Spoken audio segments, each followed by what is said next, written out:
I'm Sydnie Darcy, 28, and 8 months pregnant with my first child.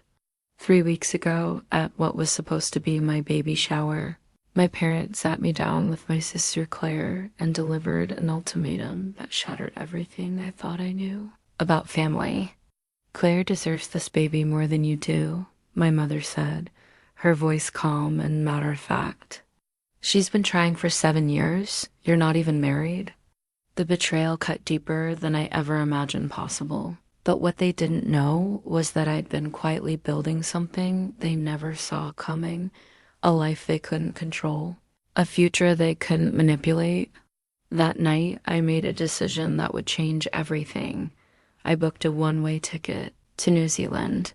If you've ever felt like the disposable child in your family, this story is for you. Growing up, Claire was everything I could never be.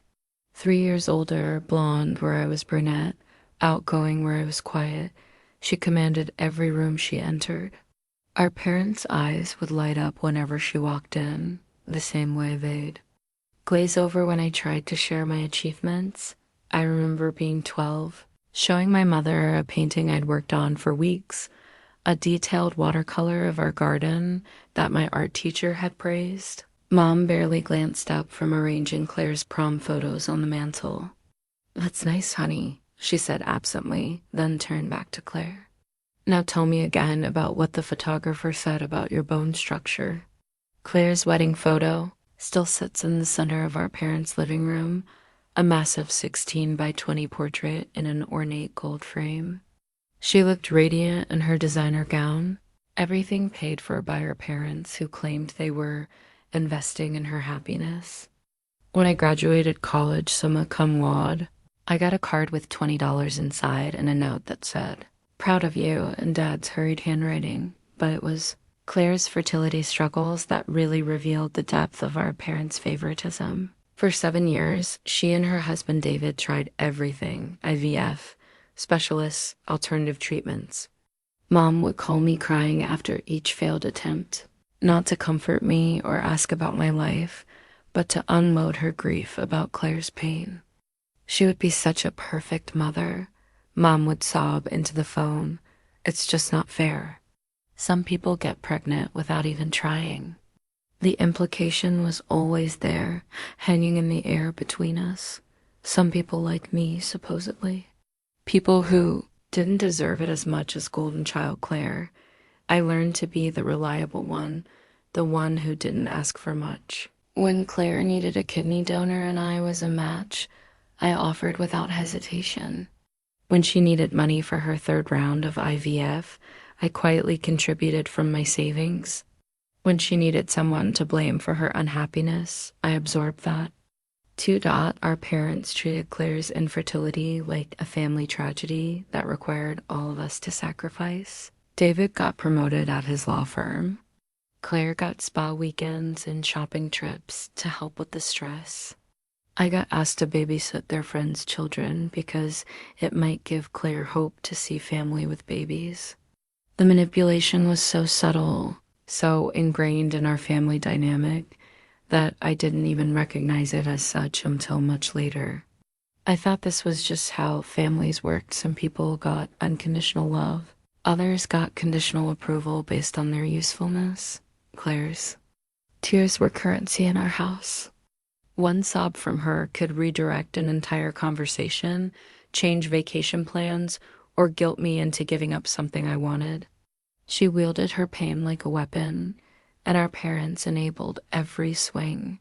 Looking back now, I can see how perfectly they set up the situation.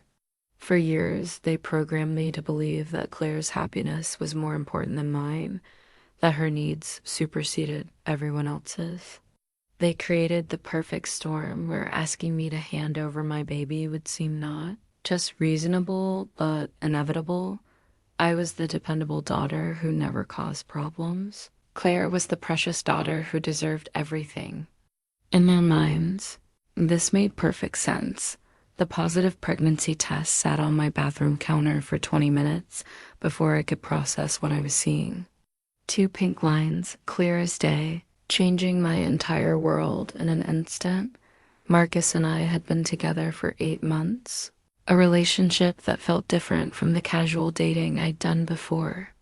He was a marketing director at a tech startup, charming and ambitious, with plans that always seemed to include me.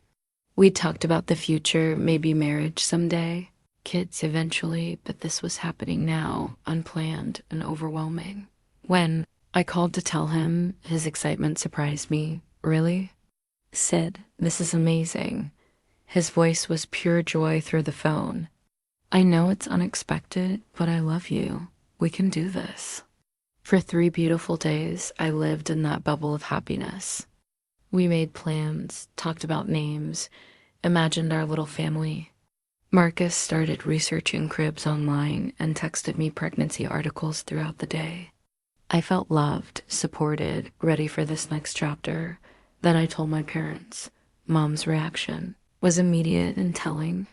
"Oh, Sydney," she sighed, sinking into her kitchen chair.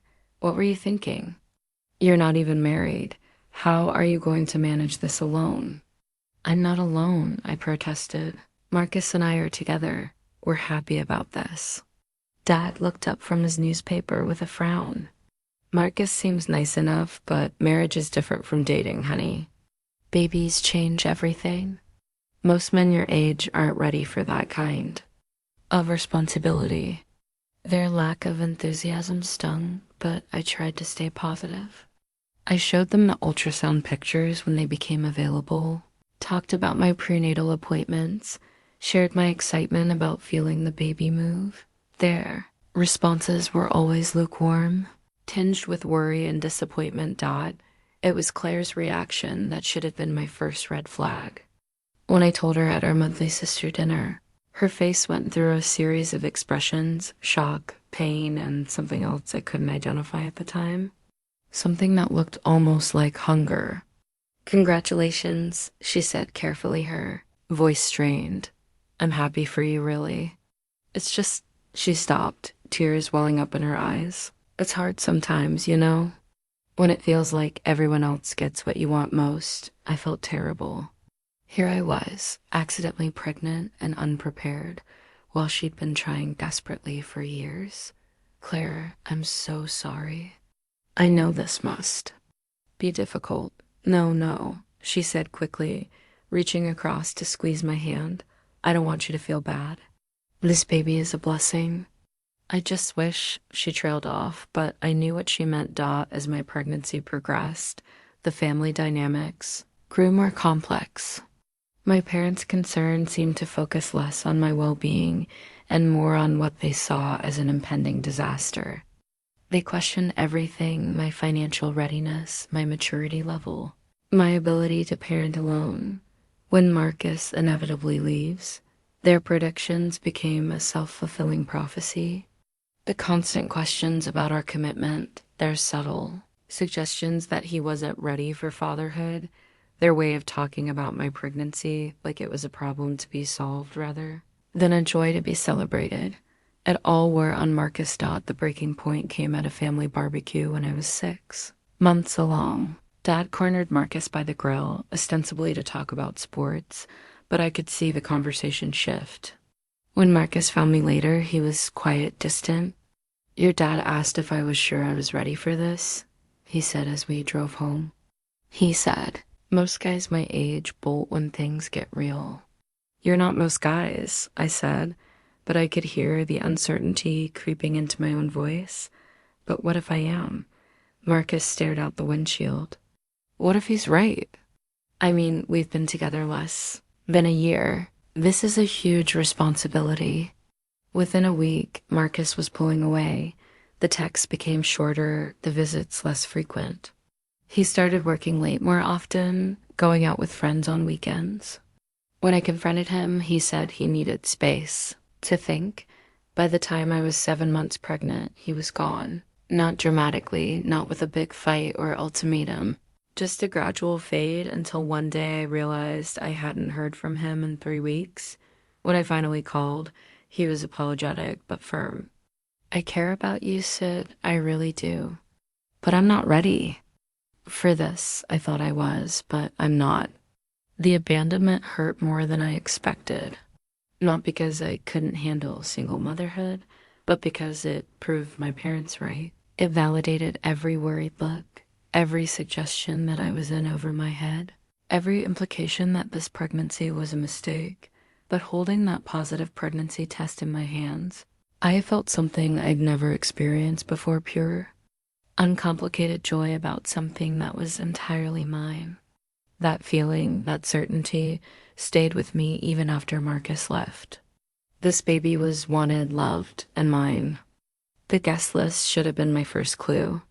When I looked at the handwritten names in Mom's careful script, I noticed she'd invited people I barely knew, Claire's friends, distant relatives, neighbors we rarely spoke to. Almost none of my close friends were included. I thought we'd keep it small and family-focused, Mom explained when I questioned the invitations. Besides, Claire helped plan it. She knows what would be most meaningful for you.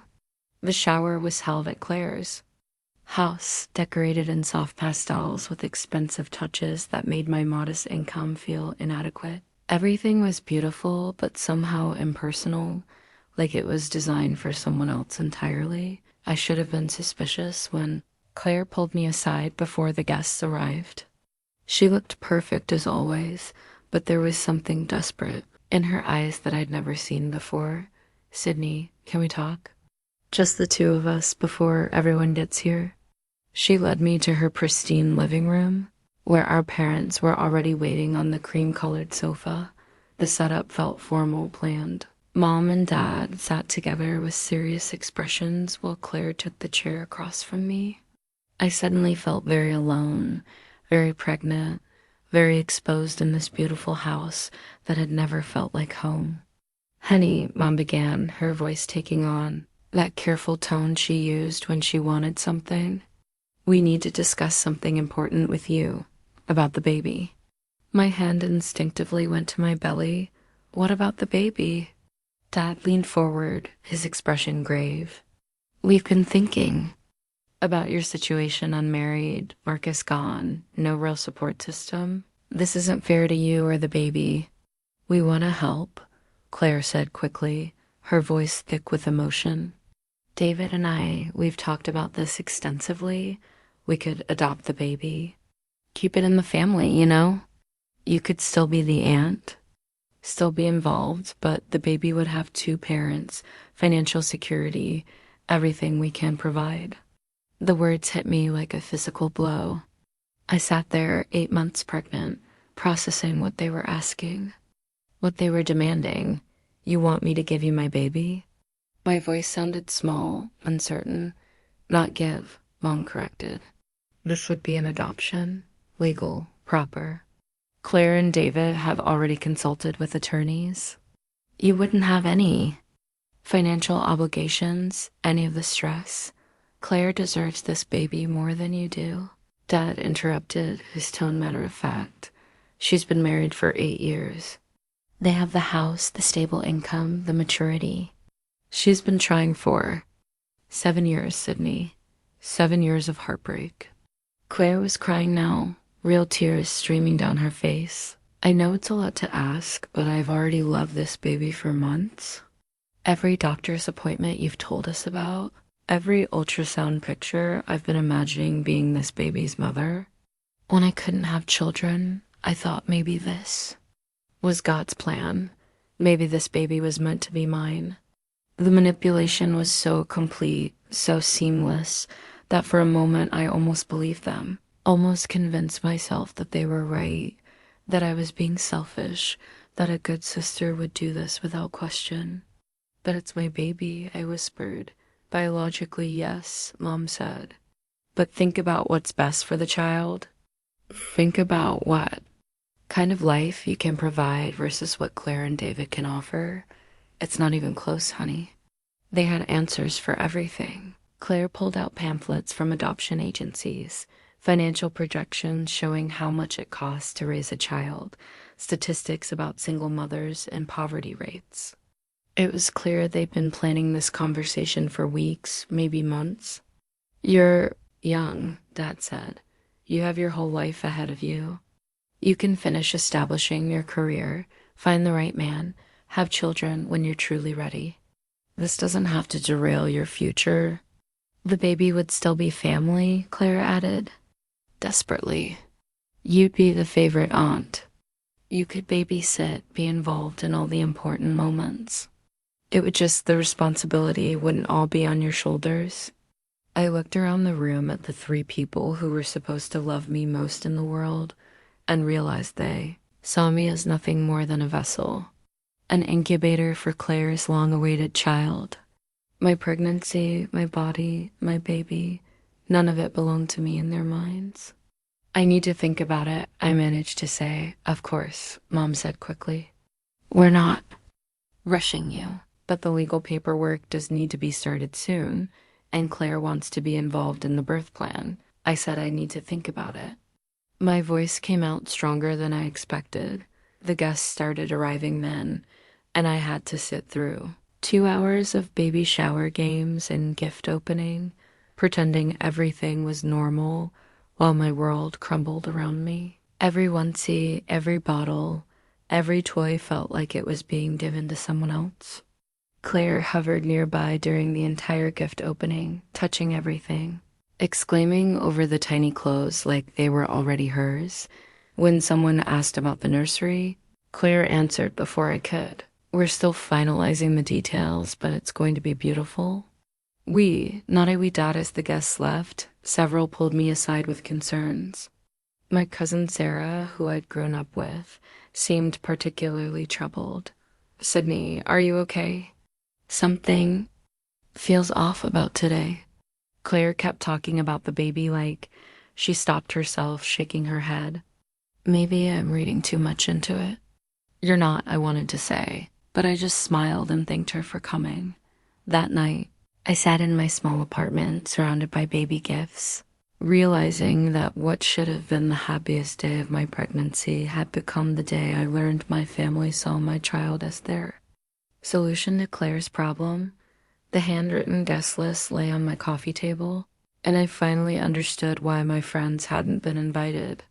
This wasn't a baby shower, it was a closing argument. What my family didn't know, what I'd carefully hidden from them for 2 years, was that I wasn't the struggling, unprepared single woman they thought I was.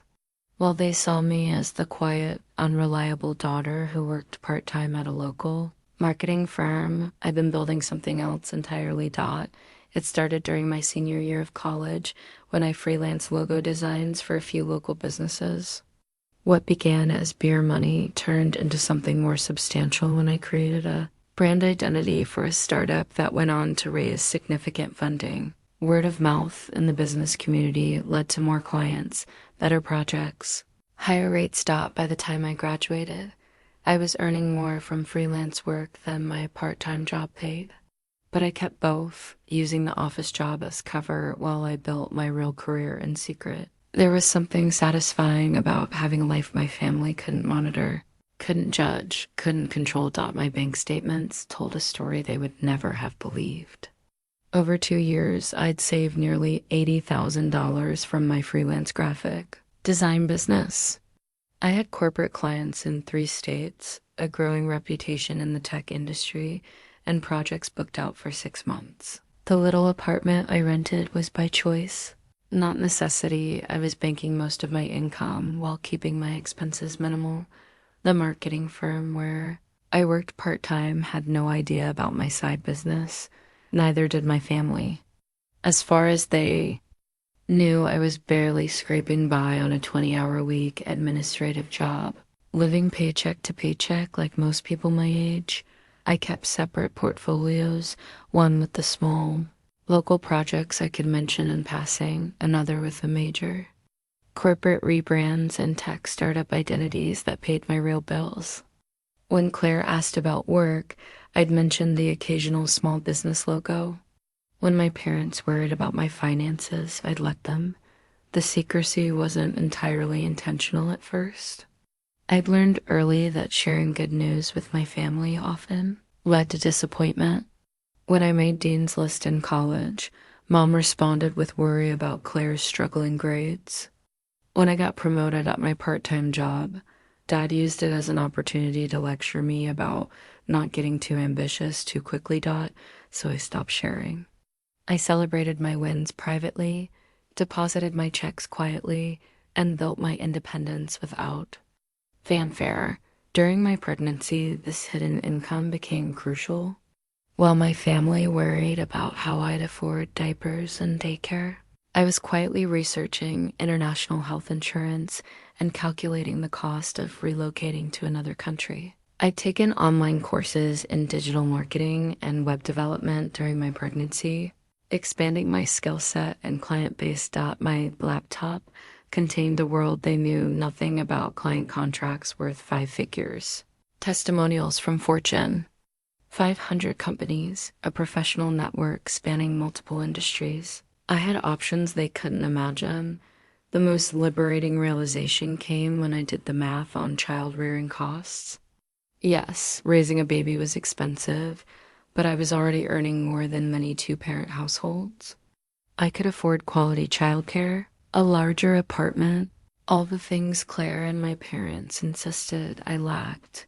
I'd also been researching countries with strong social services, excellent healthcare, and friendly immigration policies for skilled workers. Australia, Canada, New Zealand, all possibilities for someone with my qualifications and financial resources. But the real secret weapon in my portfolio was a client I'd been working with for 8 months, a New Zealand tech company that had been discussing bringing me on full-time as their brand director. The position would sponsor a work visa and eventually permanent residency. I'd been negotiating the details for weeks, waiting for the right moment to make the leap. My pregnancy had actually accelerated their interest. New Zealand's parental leave policies were generous, and they were eager to show their commitment to work-life balance by supporting a pregnant employee. The salary they'd offered was more than double what my family thought I made in a year. 3 days after the baby shower, I received the formal job offer via email. Full-time remote position with the option to relocate to Auckland, comprehensive health insurance starting immediately, 6 months paid maternity leave, and a salary of $95,000 in ZT annually. I stared at the offer letter on my laptop screen, calculating the exchange rate, the cost of living, the possibilities. This was my exit strategy, fully funded and professionally legitimate. While my family saw me as trapped by circumstances, I was actually more financially secure and professionally accomplished than any of them realized. The baby shower conversation hadn't cornered me. It had revealed just how little they understood about who I really was. Claire and my parents had built their argument on the assumption that I was desperate, unprepared, and incapable. They'd made one critical error. They'd confused my quietness for weakness, my privacy for incompetence. That night, I pulled out my real portfolio, my actual bank statements, my client testimonials, and professional certifications. I spread them across my kitchen table like evidence in a case. This was who I really was, not the struggling single mother they pitied, but an entrepreneur with options they couldn't imagine. I wasn't trapped in their manipulation. I was free to walk away, and I was seriously considering it. The pressure began immediately after the baby shower. My phone became a constant source of stress, buzzing with messages and calls from family members who suddenly had very strong opinions about my situation. Mom's voice messages were the worst, long, rambling monologues that started with concern and ended with emotional manipulation. I saved them, though I'm not sure why. Maybe as evidence of what I was dealing with. Sydnie, honey, it's Mom again. I just can't stop thinking about our conversation yesterday. I know this is hard, but I need you to really consider what's best for everyone involved. Claire called me crying again last night. She's been decorating the nursery in her mind for months now. David's already started looking at better schools in their district. They're so ready for this, sweetheart. I just worry that you're being selfish without meaning to be. Another message later that day, I was talking to Mrs. Henderson next door, and she was asking about the baby. She said the sweetest thing, that it would be such a blessing for Claire to finally have her dream come true. Even people outside the family can see how perfect this would be. Sometimes it takes a village to help us see clearly. The gaslighting was subtle but persistent. Every conversation somehow circled back to how difficult single motherhood would be, how unprepared I was, how much Claire deserved this opportunity. They never directly said I'd be a bad mother, but the implication was constant. Dad took a different approach, focusing on practical concerns that painted me as irresponsible and naive. Have you actually looked at daycare costs, Sydnie? Good ones run $1,200 a month minimum. Then there's health insurance, college savings, all the equipment and clothes they outgrow every few months. I'm not trying to scare you, but the math doesn't add up on your salary. If only he knew about my real salary, but I let him talk, let him explain finances to me like I was still 12 years old asking for allowance money. Claire's tactics were more emotional, more manipulative. She'd call crying, not demanding anything directly, just sharing her pain in ways designed to make me feel guilty. I went to Target today and walked through the baby section. She sobbed into the phone one evening. I couldn't help myself. I just kept thinking about all the things I'll never get to buy, all the moments I'll never have. When I see other pregnant women, I feel like my heart is breaking over and over again. Then always the subtle hook. No, this is your decision, Sydnie. I would never pressure you. I just want you to know how much this would mean to us. How grateful we'd be. How much we'd love this baby. The extended family joined in too, clearly coached by my parents. My aunt called to share her own experience with unplanned pregnancy at a young age. It was so hard, honey. I love your cousin Michael, but those early years nearly broke me. If I'd had a sister who could have provided a stable home while I got my life together, I would have seriously considered it. There's no shame in admitting you might not be ready. Even Claire's friends started reaching out on social media, sharing articles about adoption being the most loving choice and posting inspirational quotes about putting children's needs first.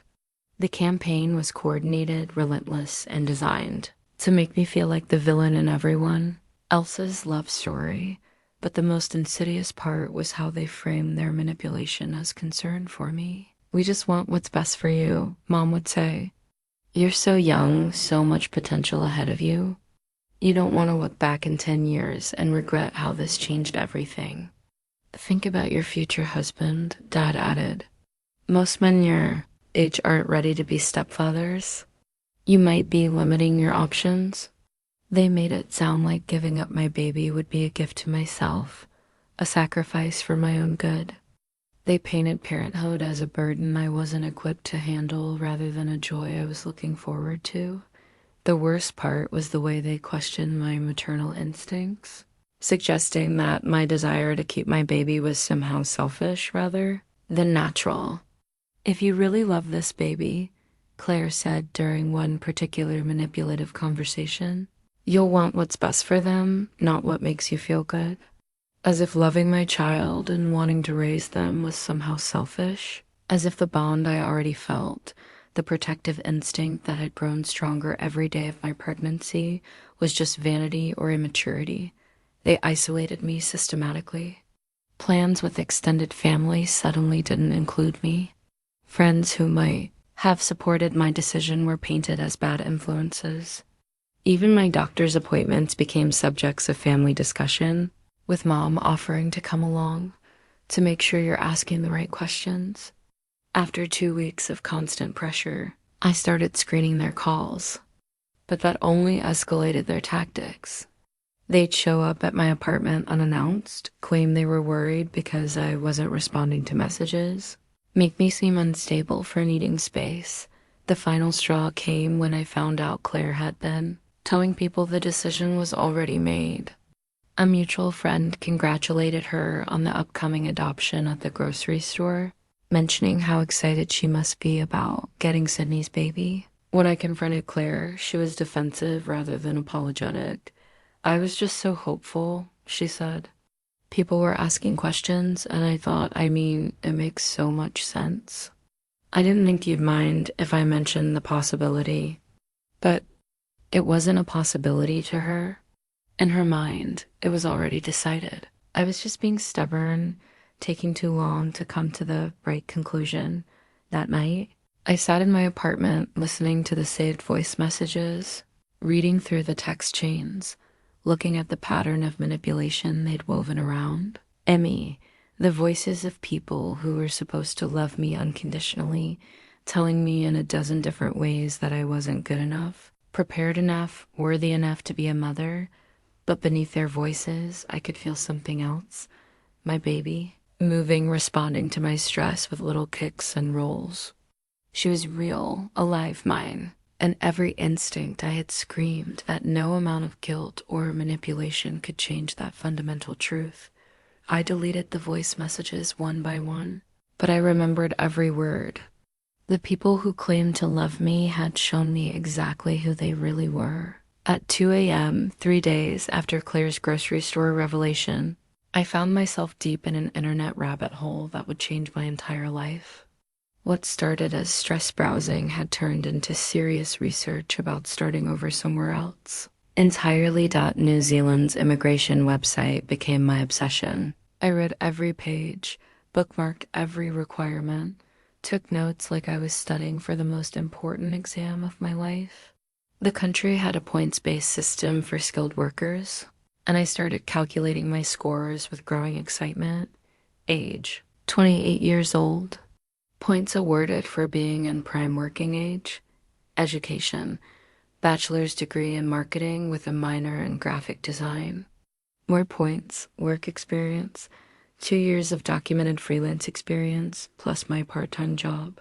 Even more, points. English proficiency, native speaker. Maximum points in that category, but the real revelation was their shortage. Lists occupations they desperately needed filled by skilled immigrants. Graphic designers and digital marketing specialists were both on the list. Not only was I qualified, I was exactly what they were looking for.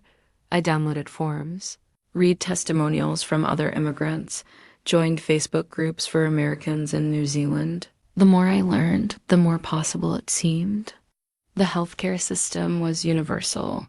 The parental leave policies were generous, and the culture seemed to value work-life balance in ways that felt foreign to me. One blog post, written by a single mother who'd immigrated from Canada, hit me particularly hard. I thought I was running away from my problems when I moved to Auckland with my 2-year-old daughter. But what I was actually doing was running toward a life where I could be the parent I wanted to be, without judgment from people who thought they knew better. The job offer from the New Zealand tech company sat in my inbox like a golden ticket. I'd been treating it as an interesting opportunity, but now I saw it as a lifeline. I pulled up their latest email and read through the details with new eyes. Full-time position, brand director salary, $95,000 NZD annually, about $58,000 USD. Health insurance, comprehensive, including pregnancy and birth visa sponsorship included, with pathway to permanent residency maternity leave, 6 months paid, with option to extend unpaid start date, flexible.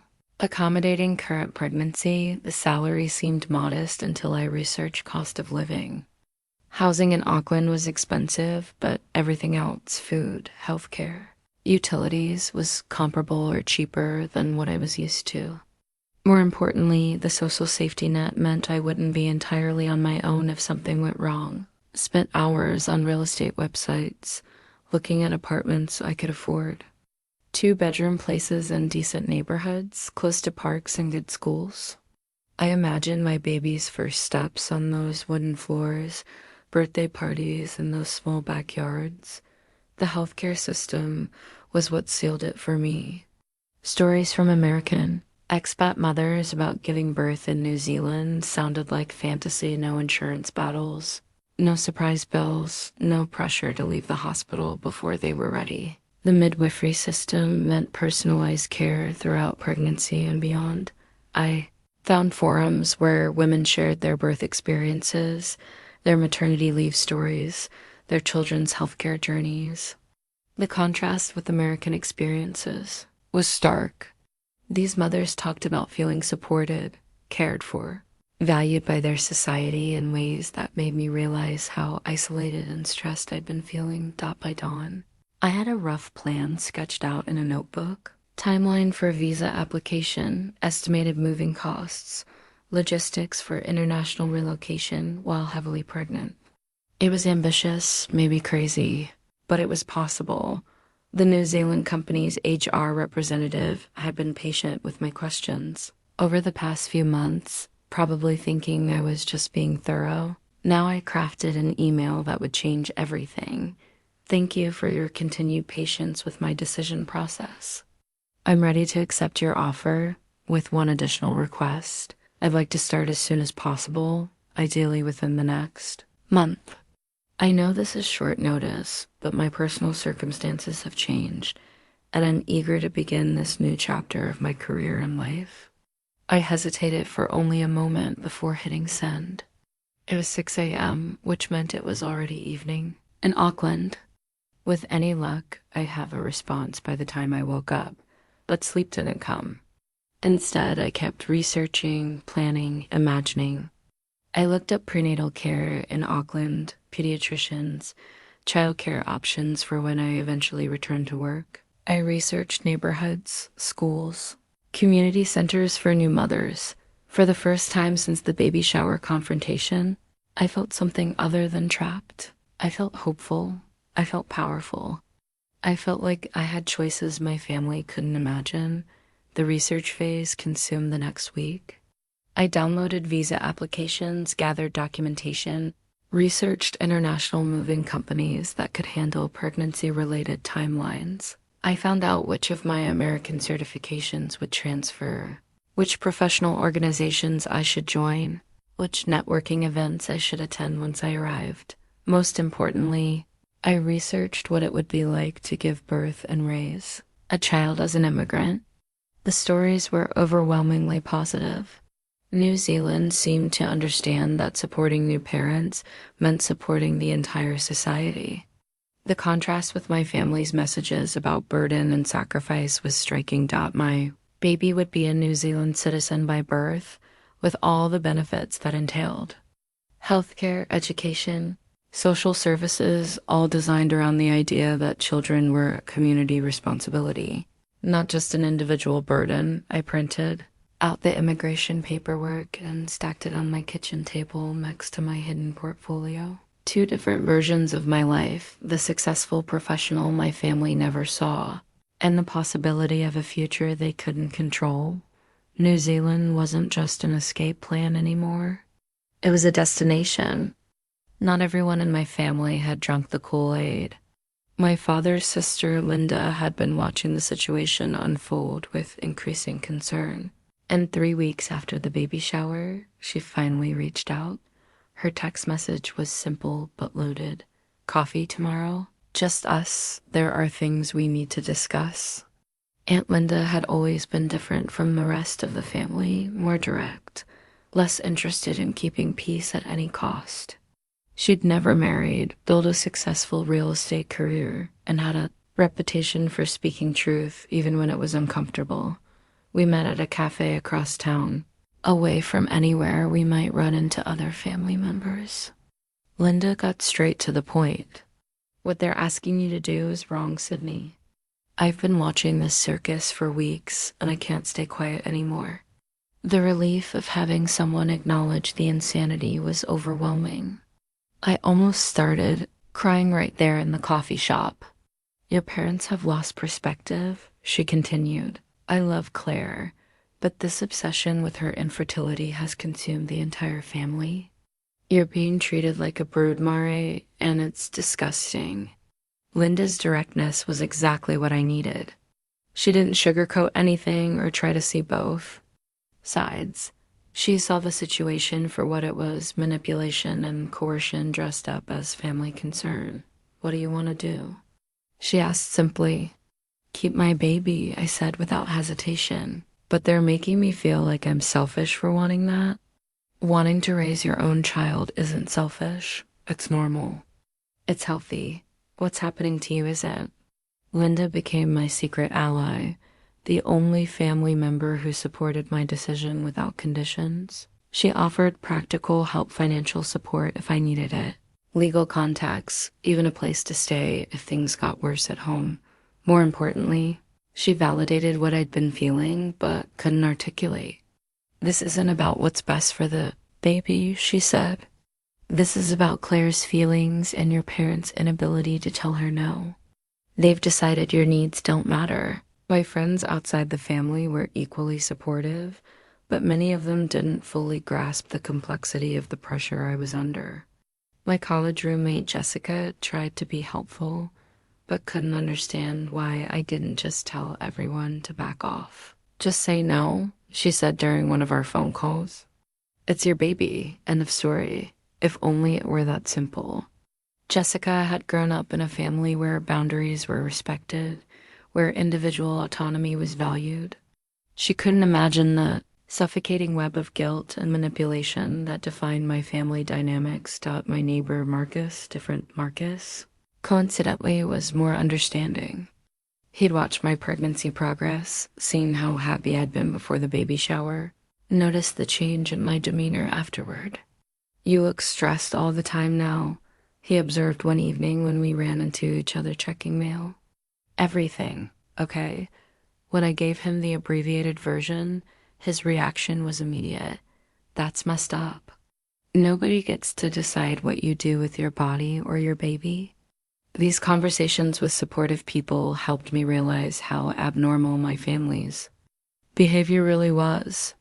To outsiders, the idea that parents would pressure their pregnant daughter to give up her baby was shocking. To me, it had started to feel inevitable.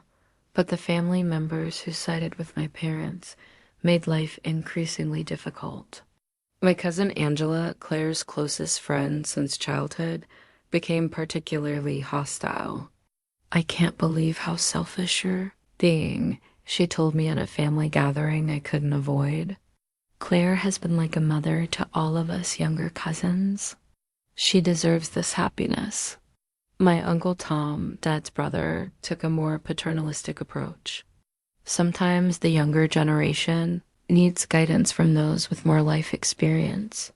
Your parents are trying to help you avoid a huge mistake. Even my grandmother weighed in, though I suspected her words were coached by my mother.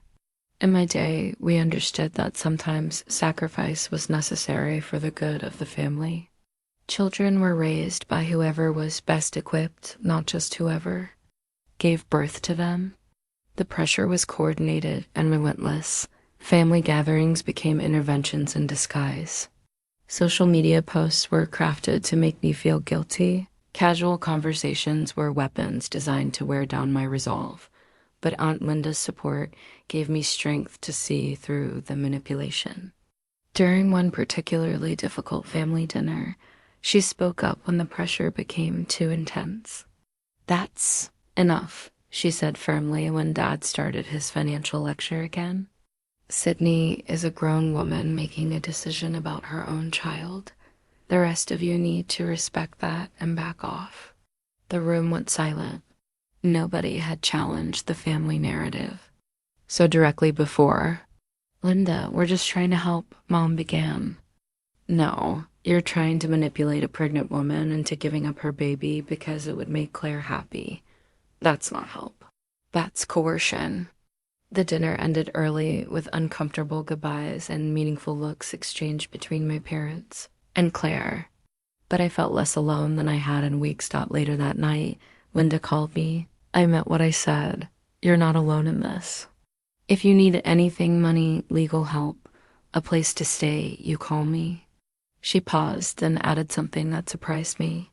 And if you're thinking about getting away from all this, I don't blame you. Sometimes the healthiest thing you can do is remove yourself from toxic people, even if they're family. I hadn't told her about New Zealand, but somehow she understood that I was considering drastic measures. Having her support made those measures feel less like running away and more like moving towards something better. The battle lines were drawn. On one side, my parents Claire, most of the extended family, and the weight of years of manipulation and guilt. On the other side, Aunt Linda, a few close friends, and my own maternal instincts thought it wasn't an even fight. But for the first time, I wasn't fighting alone. Aunt Linda's offer of legal help led me to her attorney friend, Sarah Chen, a family law specialist who agreed to meet with me confidentially. I'd never consulted a lawyer before, and I was nervous about the cost and complexity, but Sarah put me at ease immediately. "Let's start with the basics," she said, pulling out a legal pad. "You're the biological mother of this child. In the eyes of the law, that gives you absolute decision-making power over adoption. No one can force you to give up parental rights." The relief was immediate and overwhelming. But they keep talking about what's best for the baby, legal procedures. Like, this is something that could happen whether I want it or not. Sarah shook her head firmly. "That's not how adoption law works. Voluntary adoption requires the explicit, informed consent of the birth mother. Consent given under coercion or duress can be challenged and overturned." She explained the legal process in detail, and I took careful notes. Any adoption would require me to sign multiple documents, appear before a judge, confirm my decision, repeatedly over several weeks. There were waiting periods built into the system specifically to prevent coerced decisions. What they're describing, family members pressuring you to give up your baby because they think they'd be better parents. That's exactly the kind of situation these laws were designed to prevent. Sarah continued, but the most important thing she told me was about my rights as a mother, not just during pregnancy, but after birth. Once that baby is born, you have full legal custody. Even if you'd previously expressed interest in adoption, you can change your mind. Birth mothers have revocation periods time to reconsider their decision even after signing initial paperwork.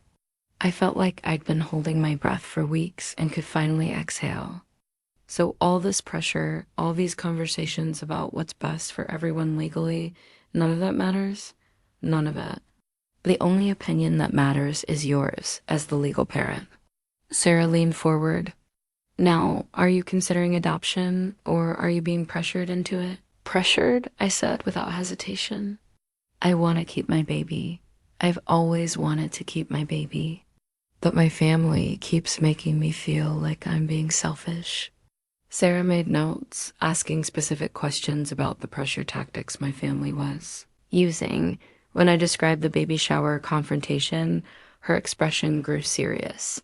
"That sounds like attempted coercion." "The fact that they have legal pamphlets ready. We're discussing timelines and procedures without your consent, that's concerning." She explained that I had the right to cease all adoption-related conversations, that I could formally document my decision to parent my child, and that any continued pressure after such documentation could be considered harassment. "I'm going to draft a letter for you," she said. "Something formal that makes your position clear and requests that all adoption discussions stop immediately. You don't have to send it, but having it might give you confidence in your conversations with them." The letter she drafted was professional but firm. "I am writing to formally clarify my position regarding my pregnancy and upcoming child. I have decided to parent my child myself and am not considering adoption. I request that all family members respect this decision and cease any discussions, suggestions, or pressure regarding adoption. Continued attempts to influence this decision will be viewed as harassment and may result in limited contact with me and my child." Reading it gave me a sense of power I hadn't felt in months. Here was legal language that validated my instincts, that treated my autonomy as sacred and non-negotiable. Sarah also discussed my broader legal rights as a parent. "Once the baby is born, you control all access.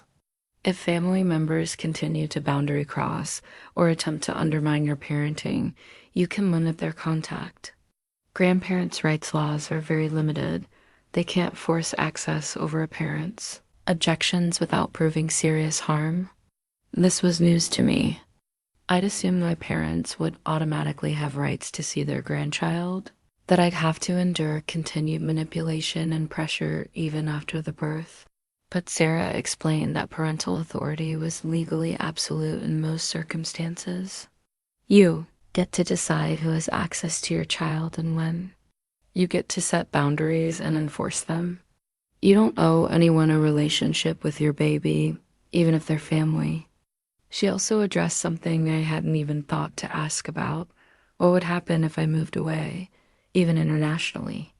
As the sole legal parent, you have the right to relocate with your child.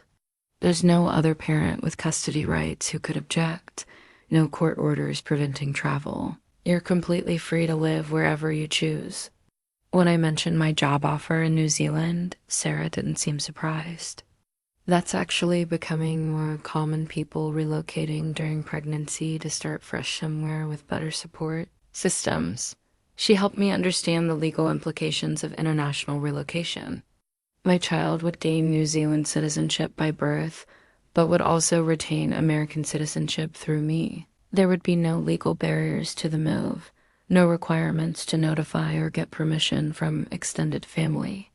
The only paperwork you'd need is standard immigration documentation, visa, passport, medical records. Once you're established as a resident, you'd have the same legal protections as any other parent there.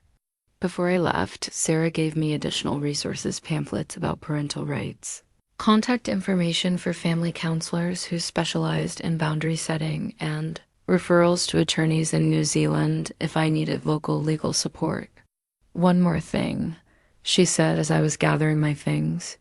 Document everything. Save those voice messages, print those texts, keep records of these conversations. If the pressure escalates or they try to involve Child Protective Services or make false claims, you'll want evidence of the pattern. The idea that my family might involve outside authorities hadn't occurred to me, but Sarah explained it was sometimes a tactic used by people who couldn't accept a birth mother's decision. They might claim you're unstable, unprepared, or making decisions that endanger the child.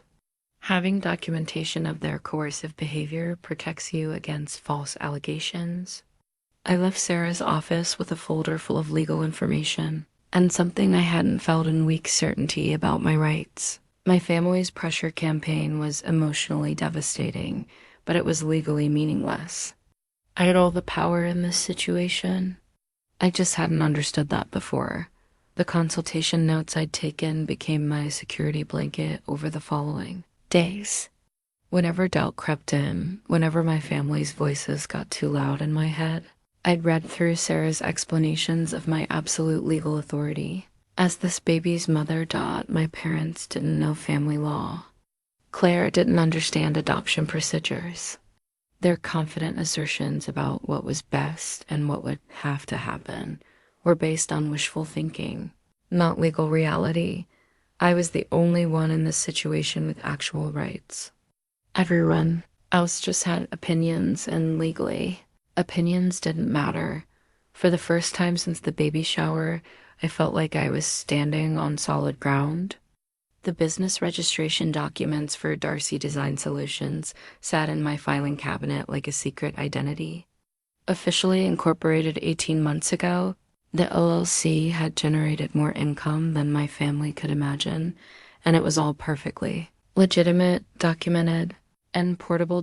What started as freelance logo work had evolved into comprehensive brand strategy for tech startups and established companies looking to modernize their image. My client roster read like a who's who of emerging businesses.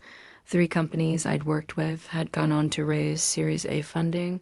2 had been acquired, and 1 had gone public. The portfolio hidden on my password-protected website told a different story than the one my family knew. Instead of occasional small business cards and flyers, I designed complete brand identities for companies with multi-million-dollar valuations. The contrast was stark. My biggest success had been rebranding. A fintech startup that subsequently raised $15 million in venture capital. The founder credited my design work as instrumental in their pitch success, and the resulting word of mouth had brought me clients I'd never have imagined working with. But it wasn't just the client work that had built my financial security.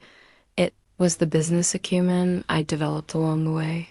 I'd learned about intellectual property licensing, recurring revenue models, and scalable service packages. My income had multiple streams, not just hourly design work.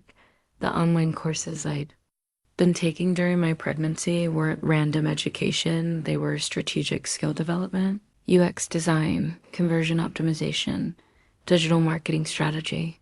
I was positioning myself for higher value work, longer term contracts, and eventually product-based income that wouldn't require constant client management. My financial spreadsheets painted a picture of careful planning and growing success. Monthly income that had started at $2,000 in freelance work had grown to consistent $8,000 months, with some months hitting $12,000 when larger projects completed.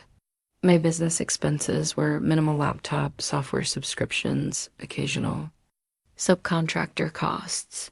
The $80,000 in savings represented 2 years of living below my means while building for the future. But it wasn't just cash. I'd been smart about investing in my business infrastructure, building systems that could operate from anywhere with internet access.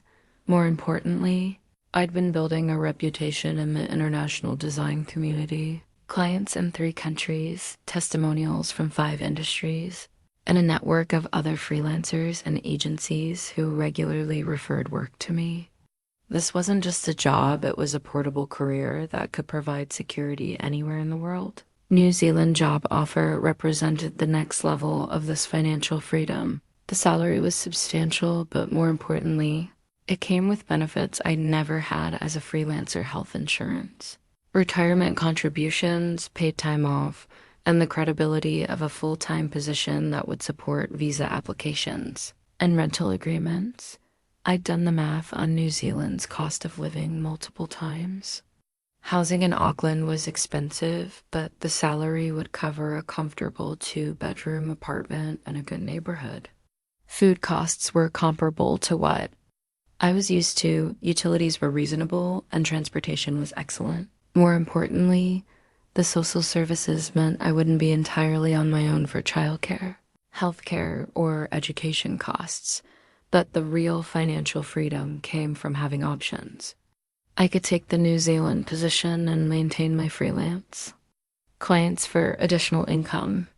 I could build the New Zealand job into a launching pad for consulting work throughout the Pacific region. I could eventually start my own agency, hiring other designers and taking on larger corporate clients. My family's entire argument was based on the assumption that I was financially unprepared for motherhood. Dad's lectures about daycare costs and college savings were insulting when I was already earning more than he made as a middle manager at an insurance company. Mom's worries about health insurance were misplaced when I was about to gain access to universal health care. They saw struggle where I saw opportunity. They saw limitation where I saw freedom. The business plan I'd been developing over the past year included provisions for maternity leave, childcare costs, and scaling challenges. I'd researched co-working spaces with childcare, interviewed other freelance parents about time management, and built a client base stable enough to survive temporary reduced availability. Most of my clients knew about my pregnancy and had been supportive. Several had already committed to working with me remotely from New Zealand, excited about the potential for expanded international perspective in my work. The contrast between my family's perception and my reality was almost laughable. While they worried about my ability to afford basic necessities, I was calculating the tax implications of international income and researching investment opportunities in the New Zealand property market. Financial freedom wasn't just about having money, it was about having choices. And I had more choices than they could imagine. The night I decided to accept the New Zealand offer, I pulled out all my business documents and spread them across my kitchen table one more time. Bank statements, client contracts, business registration, investment accounts. The offer letter that would change everything. This was the foundation they never saw. The security they didn't know existed. The independence they couldn't control. I wasn't the struggling single mother they pitied. I was an entrepreneur with a plan, and that plan didn't require their approval or assistance. Financial freedom was the ultimate boundary. They could manipulate my emotions, dope my conscience, and pressure my decisions, but they couldn't control my bank account, and that made all the difference. The ultrasound photo that broke me wasn't supposed to be dramatic. It was just my routine 32-week appointment, checking on the baby's growth and position. But when the technician handed me the printout showing my daughter's perfect profile, her tiny nose, her delicate lips, her hand curled near her face, something shifted inside me with devastating clarity. This was my child. Not a solution to Claire's problem, not a gift to be distributed for maximum family happiness, not a burden I needed help managing. This was my daughter, and I loved her with a fierce, protective intensity that left no room for doubt. I was still staring at the photo when I got home to find my entire family waiting in my apartment parking lot. "We need to talk," Mom said, her voice carrying that familiar tone of forced patience. "All of us together. This has gone on long enough." They'd clearly coordinated this intervention. Dad carried a folder of documents. Claire had obviously been crying, and Mom wore her most serious expression. Even Uncle Tom was there, providing what I guess they thought was additional authority. My small apartment felt cramped with all of them inside, their presence overwhelming the space I'd tried to make into a sanctuary. They arranged themselves, strategically, Dad and Uncle Tom blocking the door, Mom and Claire on the couch where I'd have to face them directly. "Sydnie, we're worried about you," Mom began. "You've been avoiding our calls, missing family dinners, and frankly, you seem to be making this decision based on emotion rather than logic." Dad opened his folder and pulled out what looked like official paperwork. "We've consulted with an adoption attorney just to understand the process better. There are deadlines we need to consider, paperwork that needs to be filed before the birth." My heart started racing. "I never agreed to adoption. I told you I needed to think about it." "And you've had weeks to think," Claire said, her voice thick, with tears. "But thinking and avoiding aren't the same thing. We need a decision, Sydnie. I need to know if I can hope, or if I need to accept that this dream is over." The manipulation was so blatant it took my breath away. Claire's pain was real, but using it as a weapon against me was cruel beyond measure. Uncle Tom leaned forward with what he probably thought was paternal wisdom. "Sometimes we need outside perspective to see clearly. Everyone in this room can see that adoption makes the most sense for everyone involved, you, the baby, Claire, and David. Sometimes it takes a village to help someone make the right choice." The right choice, according to who? The words came out sharper than I intended.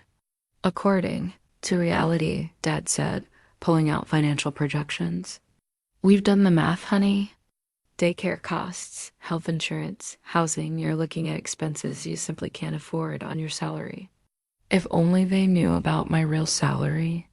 If only they understood that their entire argument was based on assumptions that were completely wrong. But I kept my business success private for so long that revealing it now felt impossible. Mom tried a different approach. "We're not trying to pressure you, sweetheart. We just want you to consider all the options while there's still time. Once the baby is born, everything becomes much more complicated." But Claire couldn't maintain the pretense of patience any longer. "I've been waiting 7 years, Sydnie. 7 years of failed treatments, negative tests, false hopes. This baby could be my only chance at motherhood, and you're throwing that away because of what, stubbornness? Pride. Because it's my baby," I said quietly. "Biologically, yes," Uncle Tom interjected. "But biology doesn't automatically make someone a good parent. Claire and David have the stability, the resources, the maturity, and I don't." My voice was getting louder, my protective instincts flaring. "You're 28, unmarried, and working part-time," Dad said bluntly. "Claire is 31, married 8 years, and financially secure." The math isn't complicated. That's when Claire played her final card. She reached into her purse and pulled out a thick envelope. "These are preliminary adoption papers. We've already filled out most of the information. We just need your signature to make it official." The envelope sat on my coffee table like a bomb. They'd gone ahead and started legal proceedings without my consent, assuming my agreement was inevitable. "We thought having everything ready would make it easier," Mom explained. "Less stressful for you when the time comes." I stared at the papers, then at the ultrasound photo still clutched in my hand. My daughter's face looked so peaceful, so perfect, so completely mine. "Get out," I said quietly. "Sydnie, let's just look at the papers together," Claire began. "Get out." I stood up, my voice echoing off the walls. "All of you, get out of my apartment right now." The room went silent.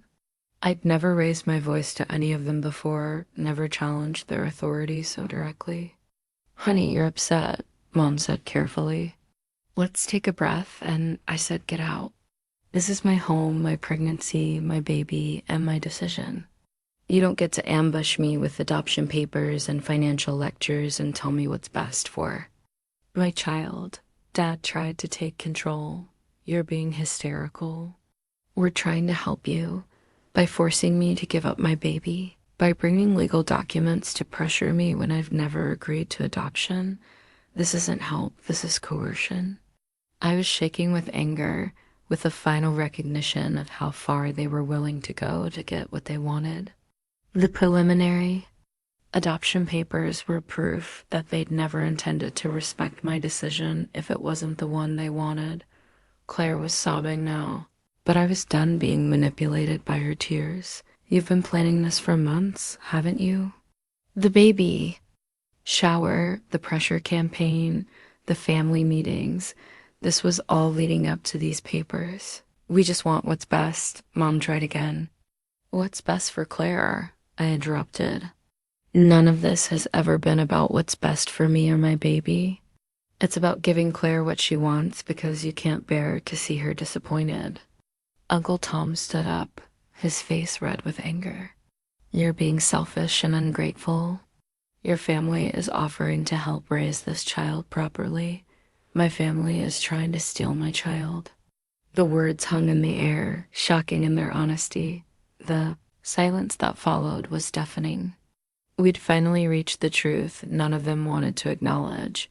This wasn't about what was best for anyone. This was about taking my baby and giving her to Claire because they valued Claire's happiness more than my autonomy. "Take your papers and leave," I said, my voice steady now. "All of you. And don't come back unless you're ready to respect my decision to parent my own child." They left reluctantly, with wounded expressions and muttered comments about my emotional state and poor judgment. Claire clutched the adoption papers like they were still meaningful, like I hadn't just definitively rejected everything they represented. When the door closed behind them, I sat on my couch holding the ultrasound photo and felt something click into place. The breaking point hadn't broken me. It had crystallized my resolve. I pulled out my laptop and opened the email from the New Zealand company. My response was brief and decisive. "I accept your offer. When can I start?" The suitcase hidden in my bedroom closet became the physical manifestation of my escape plan. Every few days, I'd add something else: important documents, pregnancy photos, a few pieces of clothing that would still fit after the baby was born. Small items that wouldn't be missed but would be essential for starting over. The New Zealand company's response to my acceptance had been enthusiastic and immediate. They expedited the work visa process, arranged temporary housing in Auckland, and connected me with a relocation specialist who helped coordinate everything from shipping to healthcare enrollment. My due date was still 6 weeks away, giving me just enough time to arrange the move without arousing suspicion. The timeline was tight but manageable: visa approval, apartment deposit, medical records transfer, and booking flights that would get me there with weeks to spare before the birth. The hardest part was maintaining normalcy while secretly dismantling my entire life. I couldn't tell my landlord I was breaking my lease early, couldn't give my part-time job proper notice, couldn't say goodbye to friends without risking word getting back to my family dot instead. I became a master of careful deception. I sold furniture and belongings gradually, claiming I was decluttering for the baby. I transferred money to international accounts, explaining large withdrawals as pregnancy expenses. I researched Auckland neighborhoods while pretending to. Browse local daycare centers. My family, still reeling from our confrontation over the adoption papers, gave me space they interpreted as sulking. They thought I was processing their offer and would eventually come around to their way of thinking. Their distance made my preparations easier, but also more lonely. Aunt Linda was the only person who knew something was happening, though I hadn't told her the specifics. When she offered to help with baby preparations, I deflected carefully. I'm taking things slowly, I told her, still processing everything that happened. She seemed to understand that I needed space to figure things out. Her support remained, constant but undemanding, giving me room to make whatever decisions I needed to make. The visa approval came through faster than expected, thanks to my new employer's connections and New Zealand's shortage of qualified design professionals. Holding the official paperwork felt surreal proof that my escape plan was real, viable, actually happening. But it was the apartment lease in Auckland that made everything feel concrete. A 2-bedroom flat in Ponsonby, close to parks and the harbor, with space for a nursery and a home office. The photos showed hardwood floors, large windows, and a small balcony where I could imagine my daughter taking her first steps.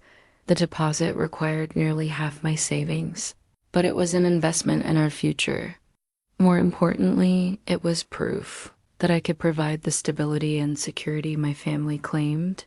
I lacked just not where they expected. Medical records were the trickiest part of the preparation. I needed comprehensive documentation for New Zealand healthcare enrollment, but requesting copies from multiple providers raised questions I wasn't ready to answer. I solved this by explaining that I was exploring options for different birth settings and wanted all my records organized. The obstetrician's office was helpful, providing detailed summaries of my prenatal care and recommended protocols for international transfer. Finding a midwife in Auckland had been surprisingly easy. New Zealand's healthcare system was designed to support exactly my situation, a healthy pregnant woman needing continuity of care. The midwife I'd spoken with via video call was warm, experienced, and completely supportive of my timeline. Women relocate during pregnancy more often than you might think, she assured me. Your records look excellent, and arriving at 34 weeks gives us plenty of time to establish care before the birth.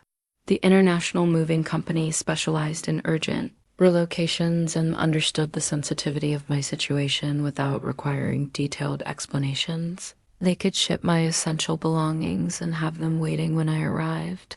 With expedited service that would take just 2 weeks, I selected items carefully: professional wardrobe for work, personal photographs that couldn't be replaced, books, and mementos that would help make Auckland feel like home.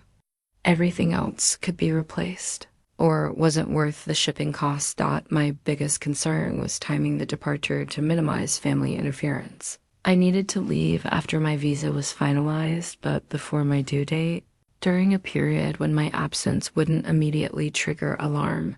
The solution came from an unexpected source: Claire's wedding anniversary. She and David were planning a weekend getaway, and my parents were scheduled to visit other relatives the same weekend. A 3-day window when everyone would be busy with their own plans. Perfect timing for a disappearing act. I booked flights for the Friday of that week in Auckland via Los Angeles, arriving Sunday morning local time. The red-eye schedule would be exhausting while heavily pregnant, but it would give me the maximum head start before anyone realized. I was gone. The most difficult preparation was emotional rather than logistical. I wrote letters to the people who mattered, Aunt Linda, my few close friends, even my parents and Claire. Not explanations or justifications, just simple statements of my decision and my hope that they would eventually understand. The letter to my parents was the hardest to write. By the time you read this, I'll be starting a new life somewhere that values my autonomy as a mother and a person. I hope someday you'll realize that loving someone means respecting their choices, even when those choices disappoint you. I hope you'll want to meet your granddaughter when she's ready to know you. I sealed each letter in an envelope, planning to mail them from the airport so they'd arrive after I was safely gone, 2 weeks before my departure date. I had my final prenatal appointment. Everything looked perfect. The baby was healthy, positioned correctly, and my own health was excellent. The doctor cleared me for international travel with a letter stating it was medically safe for me to fly. You seem more relaxed than you've been in weeks, the doctor observed. I'm glad the stress has decreased. If only she knew that the stress hadn't decreased, it had just shifted from helpless anxiety to purposeful action. I was still stressed, but now it was the productive stress of someone taking control of their life rather than the helpless stress of someone being controlled by others. The packed suitcase in my closet had grown to include everything I'd need. For the first few weeks in Auckland, maternity clothes, baby items, electronics, and the documents that would establish my new life. It was surprisingly small, considering it represented everything I owned that truly mattered. 3 days before my departure, I held the airline confirmation in my hands and felt a mixture of terror and exhilaration. This was really happening. In less than 72 hours, I would be on a plane to the other side of the world, carrying my daughter toward a future none of us could predict. But for the first time in months, it would be our future to shape. The boarding pass to Auckland felt like the most important document I'd ever held. Flight 841, departing at 11:40 p.m., arriving 2 days later due to crossing the international date line. 26 hours of travel that would carry me 8,000 miles, away from everything I'd ever known. I'd spent the day moving through my normal routine like an actress playing a role. Breakfast at the usual cafe, a few hours of client work, grocery shopping for food I'd never eat. Anyone watching would have seen just another Friday in the life of a very pregnant woman, but every mundane activity carried the weight of finality. The last American breakfast I'd eat for who knows how long. The last time I'd drive these familiar streets. The last grocery store trip where I'd recognize every brand and understand every label without thinking my apartment looked normal to. Casual observation, but everything meaningful was gone. The walls still held generic prints, but my personal photographs were packed. Furniture remained, but my important books had been shipped. To someone who didn't know me well, it would just look neat and organized. To someone who really looked, it would be obvious that life was draining away from this space. At 4 p.m., I sent a message to my part-time job supervisor. Family emergency. Need to take extended leave immediately. We'll call Monday to discuss. Not entirely a lie, my family was an emergency. Just not the kind she'd assumed. At 5 p.m., I left a voicemail for my landlord. Need to break lease early due to unexpected circumstances. Will forfeit deposit and ensure apartment is clean. Keys will be left with manager. The financial hit stung, but freedom was worth more than money. At 6 p.m., I called Aunt Linda one last time. How are you feeling, honey? She asked, her voice warm with concern. Better, I said, which was true. Thank you for supporting me through all this. It means more than you know. You don't have to thank me for treating you like a human being. With rights, she said firmly. That should be the baseline, not something special. I wanted to tell her everything, to let her know that her support had been the thing that kept me sane through the worst of it. But I couldn't risk word getting back to my parents before I was safely gone. I love you, I said instead. Whatever happens, remember that I love you. I love you too, Sydney. And I'm proud of you for standing up for yourself and your baby. By 8 p.m., I was at the airport, checked in and through security with 2 hours to spare before boarding. I found a quiet corner near my gate and pulled out the letters I'd written, dropping them in the mailbox one by one. The letter to Aunt Linda was different from the others, longer, more detailed, with my new contact information and an invitation to visit once I was settled. She deserved to know the truth, and she deserved the chance to be part of her great niece's life if she wanted to be. The letter to my parents was harder to mail. Part of me hoped they'd understand eventually, that they'd realize their behavior had driven me away. Part of me knew they'd never take responsibility, would always blame me for being dramatic or oversensitive. But mailing it felt like closure. Whatever their response, I'd said what I needed to say. Sitting in the departure lounge, I watched other travelers and wondered about their stories. The businessman typing urgently on his laptop. Was he running toward opportunity or away from failure? The young couple sharing earbuds and laughing. Were they starting an adventure or escaping something at home? My own story felt too big for the simple fact of sitting in an airport chair. 8 months pregnant, moving to a country I'd never visited, carrying my daughter toward a future built on hope rather than certainty. But it was our future. Mine and hers. That made all the difference. The boarding announcement came at 11 p.m., and I made my way to the gate with a mixture of nervousness and determination. The flight attendant looked at my very pregnant belly with concern. "Are you cleared for international travel?" She asked kindly. I handed her the letter from my doctor confirming it was safe to fly. "Due date is still 6 weeks away," I assured her. She smiled and marked something on her clipboard. "Let us know if you need anything during the flight. We'll take good care of you." Finding my seat and aisle in the back of the plane for easy bathroom access, I settled in for the longest journey of my life. The woman next to me, an elderly New Zealander returning home, struck up a conversation. "Moving to Auckland?" she asked, noticing my obvious pregnancy and one-way ticket. "Starting over," I said simply. "Good on you," she said with approval. "Takes courage to build a new life. New Zealand's a good place for fresh starts." As the plane pulled back from the gate, I felt my daughter move inside me, as if she sensed the significance of this moment. I placed my hand on my belly and whispered, "We're going home, baby girl. Not to where we came from, but to where we belong." A takeoff was smooth, carrying us up and away from everything I'd ever known. Through the small window, I watched the lights of my hometown disappear beneath the clouds. Feeling a mixture of grief and relief, I was leaving behind people I loved who had hurt me badly. I was carrying my daughter toward people I didn't know, yet who might love us both well. 20-6 hours to cross an ocean, change hemispheres, and step into a completely different life. 26 hours to transform from Sydnie Darcy, the overlooked daughter who never fought back, to Sydnie Darcy, the mother who would do anything to protect her child. Somewhere over the Pacific, as most of the cabin slept around me, I felt my daughter kick strongly against my ribs. She was eager to meet the world, and now I was eager to show it to her.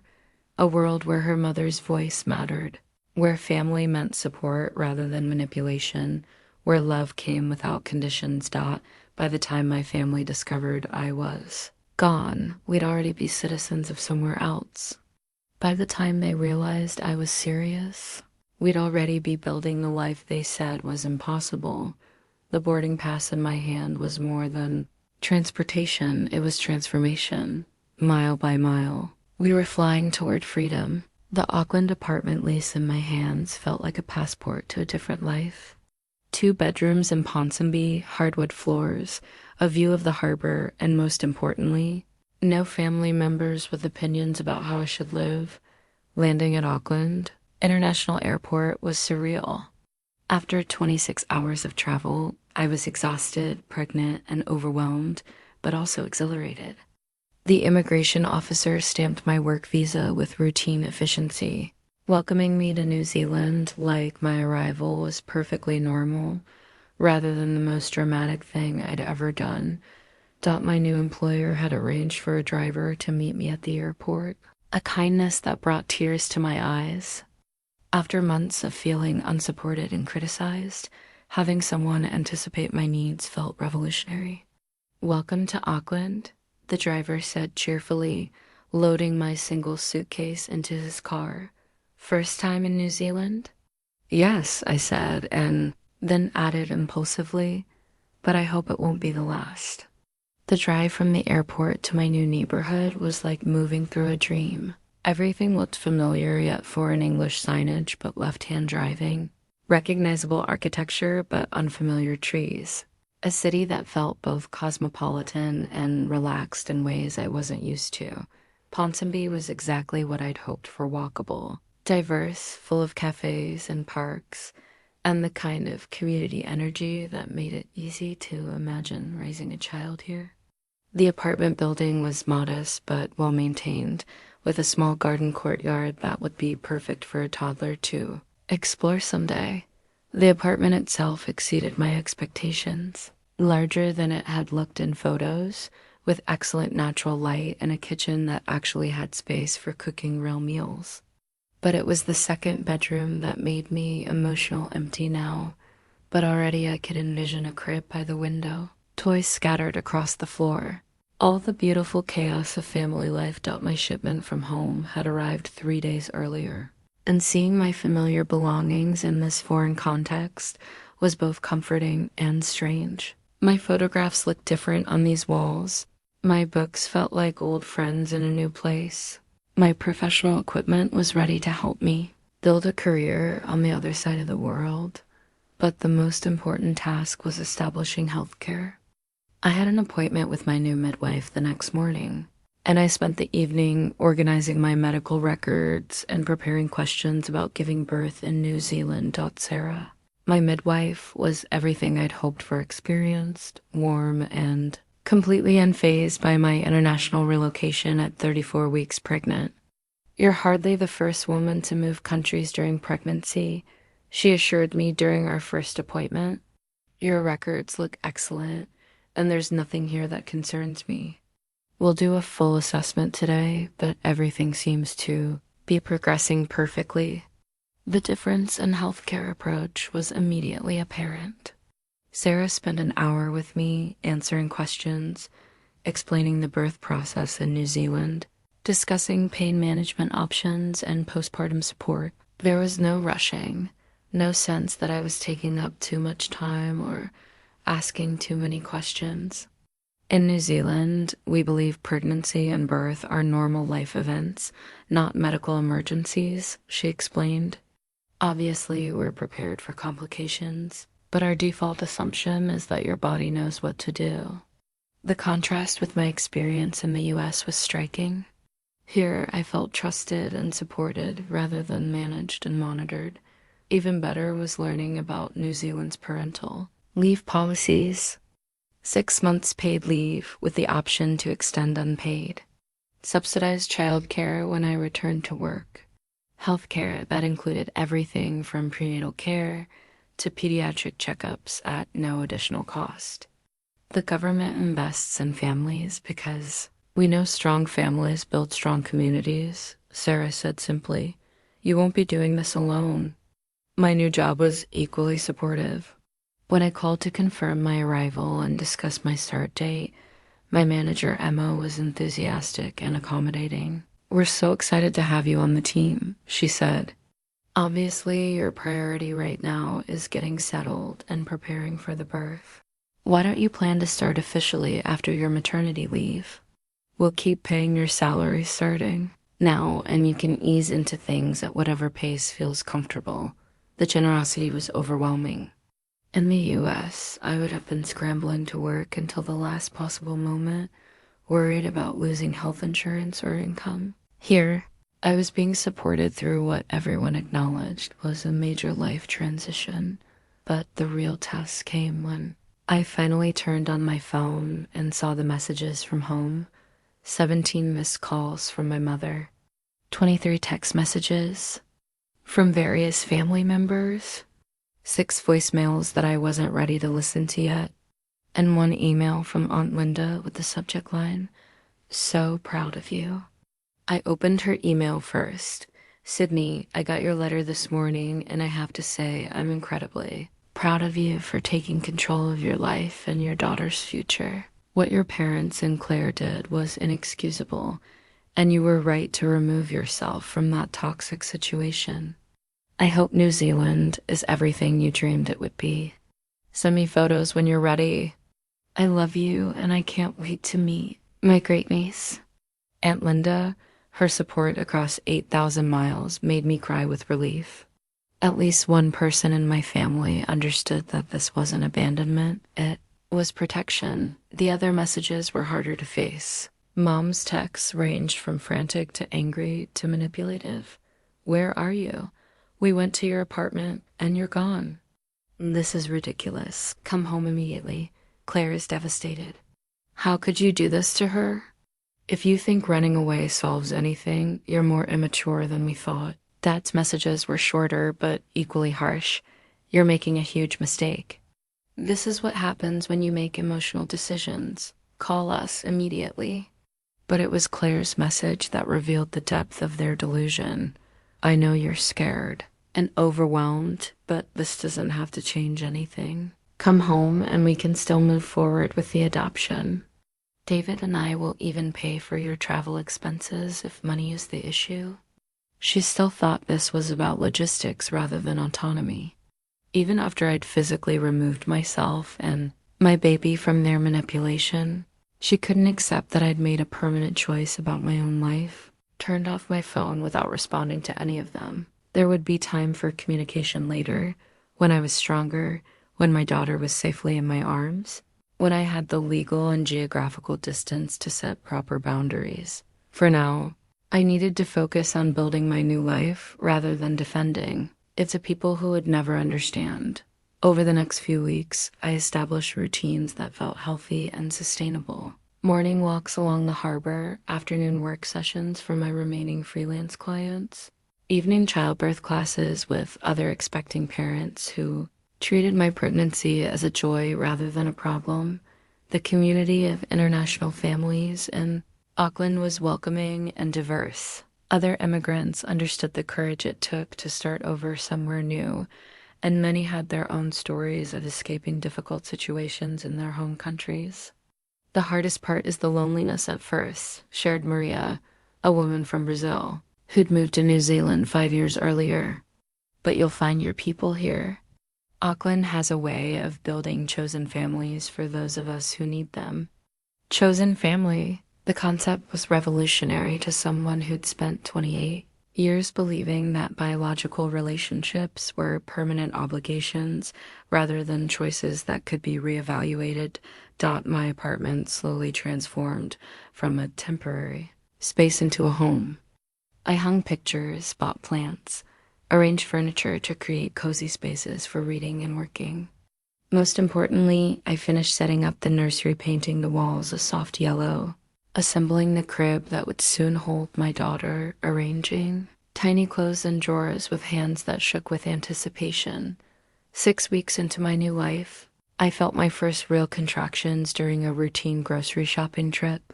Sarah had prepared me well for the signs of labor, and I knew these were still early. Practice contractions rather than the real thing, but feeling them in this place, among people who wanted nothing from me except to see me and my baby healthy and happy, I realized something profound had shifted. For the first time in months, I wasn't afraid of giving birth. I wasn't worried about protecting my baby from people who saw her as a solution to their problems. I wasn't bracing for criticism or unwanted advice or manipulation disguised as concern. I was simply excited to meet my daughter and begin the life we'd built together in this place that had welcomed us both. Standing in the checkout line of a New Zealand grocery store, 8 months pregnant and 8,000 miles from everyone who tried to control my choices.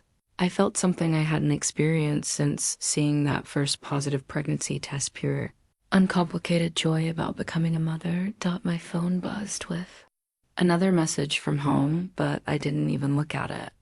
That life, those people, those problems, they all felt very far away and completely irrelevant to the future that was waiting for us here. The hospital bracelet that changed everything was surprisingly simple white plastic with black text that read, "Baby girl Darcy, born 3:47 a.m., 7 pounds 2 ounces. But holding it in my hands 12 hours after Emma's birth, I understood that this small piece of plastic represented the most important moment of my life. Labor had started at 2 a.m. on a Tuesday.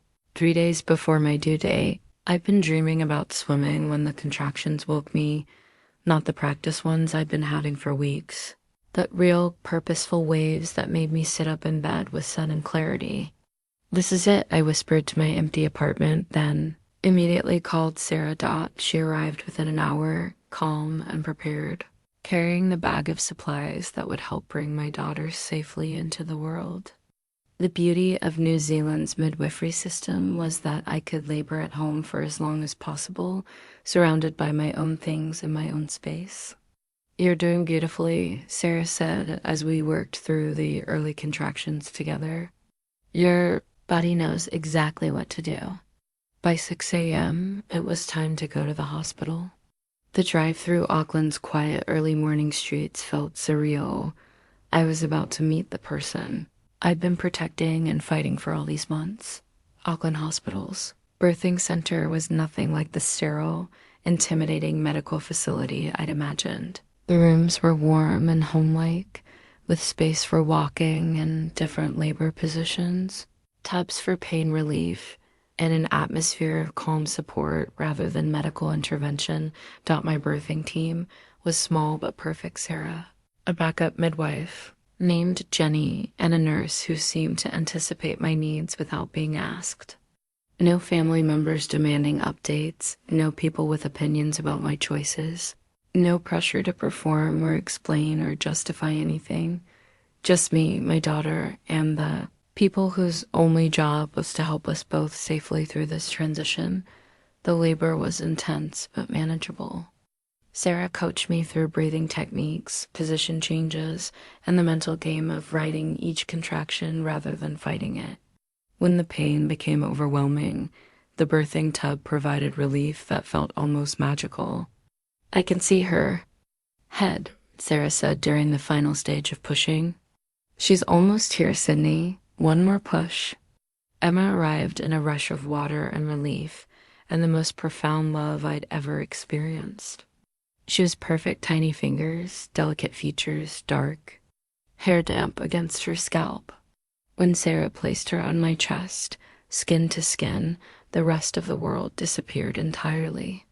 "Hello, baby girl," I whispered, and she opened her eyes as if she'd been waiting to hear my voice. The first hour after birth was sacred in ways I hadn't expected. No one rushed to take measurements or complete paperwork. Emma and I were left alone to learn each other, to begin the bonding process that midwifery care prioritized above all medical procedures. When they finally did the newborn assessments, everything was perfect. Emma was healthy, alert, and already showing signs of the strong personality I'd felt during pregnancy. She nursed easily, slept peacefully, and seemed completely content to be in the world. "She's a beautiful baby," Jenny said as she helped me with the first feeding, "and you did amazingly well. You should be very proud." I was proud, but more than that, I was overwhelmed with relief. For months, I'd been told I wasn't ready for motherhood, that I lacked the maturity and resources to parent successfully. But holding Emma, watching her tiny chest rise and fall, feeling her completely trust me to meet her needs, it all felt natural and right in ways that no amount of family pressure could have prepared me for. The postnatal care in New Zealand was as supportive as everything else had been. I stayed in the hospital for 2 days, not because of complications, but because the system recognized that new mothers needed time to recover and adjust. Sarah visited twice daily, helping with breastfeeding questions and checking on both our physical and emotional well-being. "How are you feeling about everything?" she asked during one of these visits, and I knew she wasn't just asking about physical recovery. "Like I made the right choice," I said, looking down at Emma sleeping in my arms, like she's exactly where she belongs. "She is," Sarah said simply, "and so are you." The first night home from the hospital was both magical and terrifying. Emma and I alone in our apartment, learning the rhythms of life together. She woke every 2 hours to nurse, slept deeply between feedings, and seemed to find my voice and touch comforting in ways that filled me with fierce maternal pride. I called Aunt Linda on Emma's third day of life, finally ready to share the joy with someone who would understand its significance. "She's here," I said when Linda answered, not bothering with hello. "Oh, Sydnie." Linda's voice was thick with emotion. "How are you both?" "Perfect," I said, and meant it completely. She's absolutely perfect, and I've never been happier in my life. I sent photos, Emma sleeping, Emma nursing, Emma's tiny hand wrapped around my finger. Linda cried receiving them, happy tears that validated my joy rather than questioning it. "She's beautiful," Linda said. "And you look radiant. I can see in your face that you're exactly where you need to be." My phone had been buzzing with messages from my parents and Claire, but I wasn't ready to engage with their drama. This time was sacred, the first days of my daughter's life, the establishment of our bond, the beginning of our family of two. Emma didn't need grandparents who saw her as a prize to be won or an aunt who considered her a gift that had been selfishly withheld.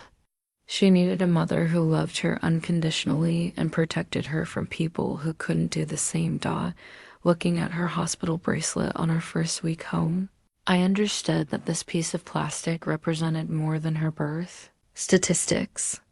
It was proof that I'd done it, protected my pregnancy, delivered my baby safely, and started the life we both deserved. Emma Rose Darcy, born in Auckland, New Zealand, to a mother who'd moved mountains to ensure she'd be welcomed into the world as a blessing rather than a burden. The hospital bracelet would go in her baby book, along with photos from her first days and a letter I'd written her during those early morning nursing sessions. "Emma, my brave girl, you were loved before you were born, protected before you drew breath, and welcomed into a world that was ready to cherish you.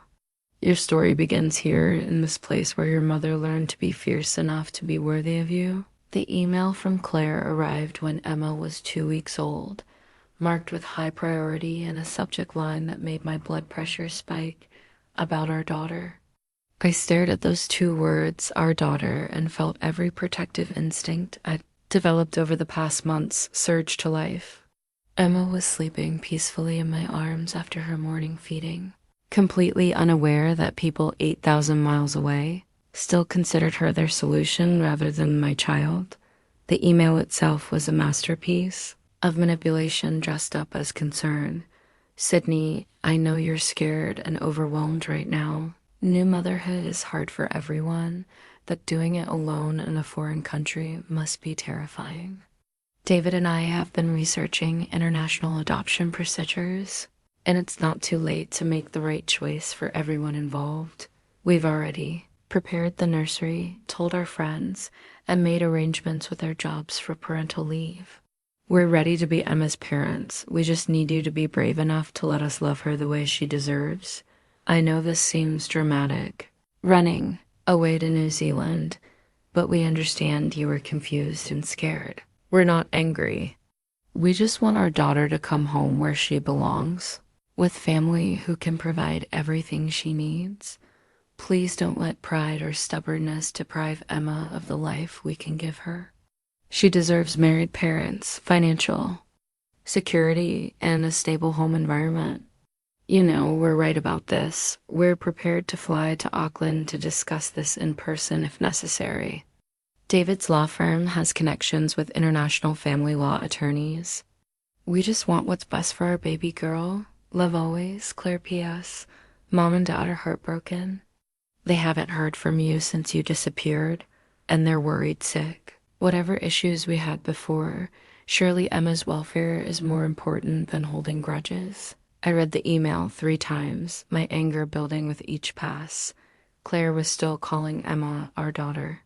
She was still acting like the adoption was inevitable, rather than something I definitively rejected. Most disturbing, she was threatening. Legal action while pretending. It was motivated by love, but it was the casual mention of running away and being scared that really got to me. As if relocating internationally for a better life while 8 months pregnant was something a confused child would do, rather than something a determined adult would plan and execute successfully. I showed the email to Sarah during our weekly postnatal checkup. As my midwife, she'd become not just Emma's healthcare provider, but something of a counselor for me as I navigated early motherhood while dealing with family pressure from afar. This is concerning, Sarah said after reading it carefully. The language about our daughter and threats of legal action, this borders on harassment. She connected me with a family law attorney in Auckland who specialized in international custody issues. The consultation was reassuring and infuriating in equal measure. They have absolutely no legal standing, the attorney explained. Emma was born in New Zealand to a legal resident. New Zealand law governs any custody questions, and they recognize only parents' rights, not extended family desires. But what if they actually come here and try to take her? They'd be committing kidnapping, he said simply, and frankly, any reputable attorney would tell them they have no case. This sounds more like emotional manipulation than serious legal threat. Still, he helped me document everything, the email, the history of pressure and coercion, the timeline of events leading to my relocation. Just in case my parents' messages were easier to dismiss because they were so clearly focused on their own feelings, rather than Emma's well-being. How could you deprive us of our grandchild? We've told everyone about the baby, and now we have to explain that you've stolen her away. Claire is in therapy because of what you've done. I hope you're proud of yourself. Your father's blood pressure is through the roof. The stress you've caused could kill him. The guilt tripping was so familiar it almost felt comforting in its predictability. They were still treating my parenthood as something that had happened to them, rather than something that had happened to me. But it was my uncle. Tom's message that crossed the line from manipulation into genuine threat. Sydnie, this has gone on long enough. Claire and David are good people who deserve a chance at parenthood. You're being selfish and childish, and it needs to stop. We've consulted with attorneys about international custody laws. Just because you ran away doesn't mean you can deprive a child of her real family forever. There are legal mechanisms for challenging inappropriate parental decisions, even across international borders. If you don't come to your senses soon, we'll have no choice but to pursue legal options. Is that really what you want? A court battle that would be traumatic for everyone, including Emma. Do the right thing. Come home and give Emma the family she deserves. The threat was clear, even if the legal basis was non-existent. My family was prepared to escalate their pressure campaign to include actual legal harassment. Despite having no legitimate claim to my daughter, I forwarded Uncle Tom's message to both my attorney and to Aunt Linda. Along with a brief note, this is what I was dealing with. Now you can see why I had to leave. Aunt Linda's response was swift and furious. Sydnie, I'm appalled. I knew they were pressuring you, but I didn't realize the extent of the threats and manipulation. Tom's message is completely out of line, and I'm going to tell him so. You did the right thing getting yourself and Emma away from this toxicity. I'm proud of you for protecting your daughter from people who clearly see her as an object rather than a person. Don't let them guilt you into second-guessing yourself. You're Emma's mother. You're the only one with rights here. They can threaten all they want. They have no power over you or her. I love you both, and I support your decision completely. Having Aunt Linda's validation helped, but the stress of constant contact from my family was affecting my ability to enjoy Emma's early weeks. Every email notification made my anxiety spike. Every time my phone buzzed, I wondered if it would be another threat or guilt trip. Finally, I drafted a response that would hopefully end the harassment.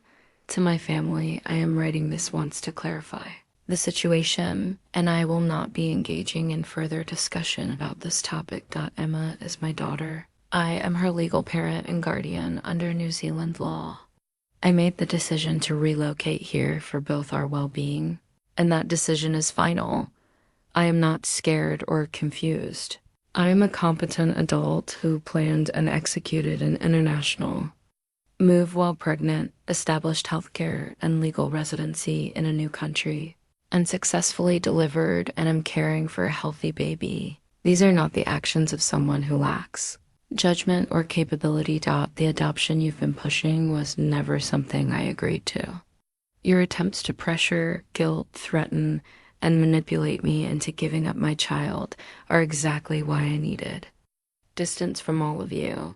Any further threats of legal action will be considered harassment and documented accordingly.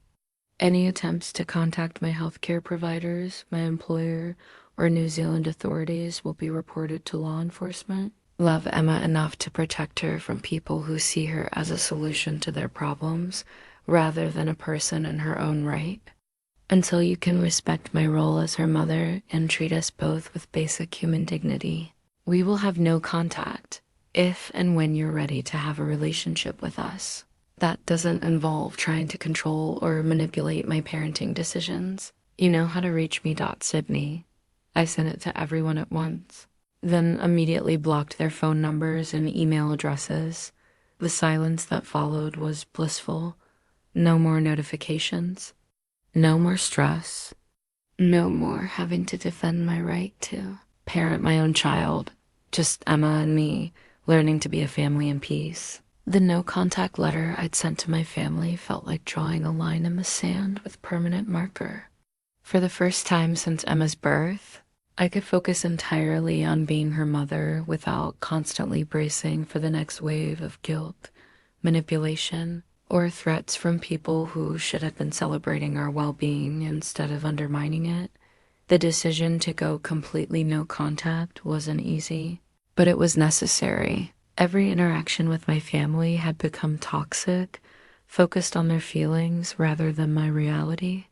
They couldn't accept that I was thriving, that Emma was healthy and loved, that we'd built something beautiful without their input or approval. Dr. Rachel Martinez, the counselor I'd started seeing to process the family trauma, helped me understand that my guilt about the no-contact decision was normal but misplaced. You're not punishing them, she explained during one of our sessions while Emma slept peacefully in her carrier beside my chair. You're protecting yourself and your daughter from people who refuse to respect your autonomy. That's not cruel, that's healthy boundary setting. She helped me see the pattern I'd missed for years, how my family's love had always come with conditions, how their support had always required me to prioritize their needs over my own, how they'd trained me to believe that my role was to absorb their emotions rather than express my own. Breaking that cycle takes tremendous courage, Dr. Martinez said, but look at what you've accomplished. You've created a life where Emma will grow up believing that her feelings matter, that her choices deserve respect, that love shouldn't require self-sacrifice. The peace that came with blocking their communications was profound. I could check my email without anxiety. I could answer my phone without fear. I could focus on the daily joys of new motherhood, Emma's first smiles, her developing sleep patterns, the way she'd calm instantly when I sang to her My Chosen Family, and Auckland was everything my biological family had never been. Maria, the Brazilian expat I'd met in childbirth class, became a close friend and unofficial auntie to Emma.